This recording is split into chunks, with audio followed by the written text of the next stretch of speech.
Hello and welcome. My name is PJ. I'm with eGrillGuards.com here in sunny Florida, and today we are going to be installing a Westin E-Series Bull Bar here on this 2007 Toyota Tundra. Now that we've examined all our parts and our Bull Bar, making sure everything was here, now we're going to go do the install. In this case, the green bag is the driver's side, so we're going to go ahead and remove the tow hook. And one good thing about the Toyotas is you can remove the tow hook and then apply it back on, still having full use of the tow hook after everything's installed. So let's get to it, and we're going to get started installing the Bull Bar. We're going to be using an 11/16 to remove the factory bolts.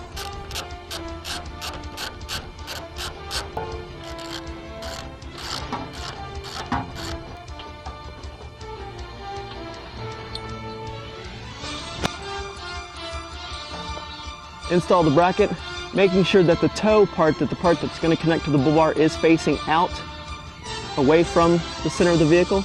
And then again, putting the bolts back through the tow hook and reapplying the bolts and the factory tow hook back up into the holes.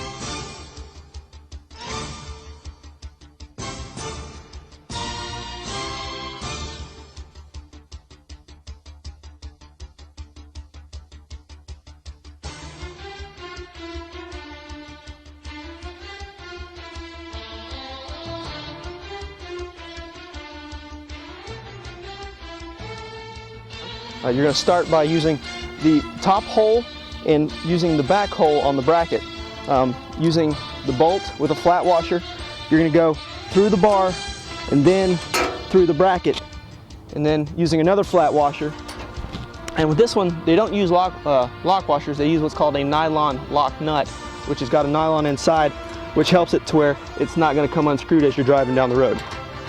So we're going to do this side, we're going to hop over to the other side and do the same thing. Alrighty, again, using your bolt and a flat washer, going to go to the back hole and to the top hole on the Bull Bar, put it through, and then you're using another flat washer, and then again, another nylon lock nut.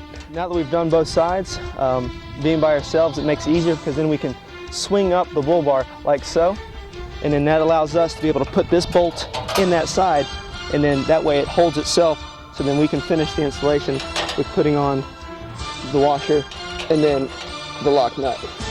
And then we'll go to the other side and finish installing the bolt on the other side. Very last step, obviously, it's as far as putting it on, putting the bolt through, and then applying the flat nut and washer on the other side. Now that we've put all our hardware on the Bull Bar to attach it to the vehicle, we're going to go back underneath, tighten down the main brackets, and then adjust the Bull Bar accordingly.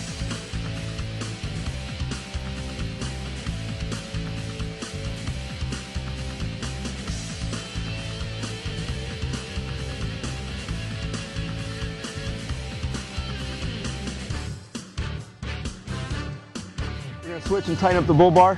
And how we're going to do this is we're actually going to start with the front bolt first, tightening both sides, so that way when you do adjust it up, you can adjust it to where you want it.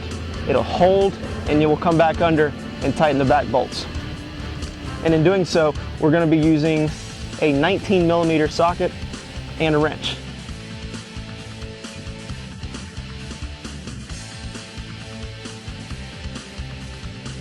You're just going to push it up, do it just like you want it, which appears to be pretty good right there. Now see that being held. Because we've tightened those two bolts first, now we'll go back under and finish it off by tightening the last two. And just before you tighten the very last one on the other side, just make sure that it didn't possibly fall down from all the wiggling. Just make sure it's positioned one last time. As you can see, it did move a little bit there.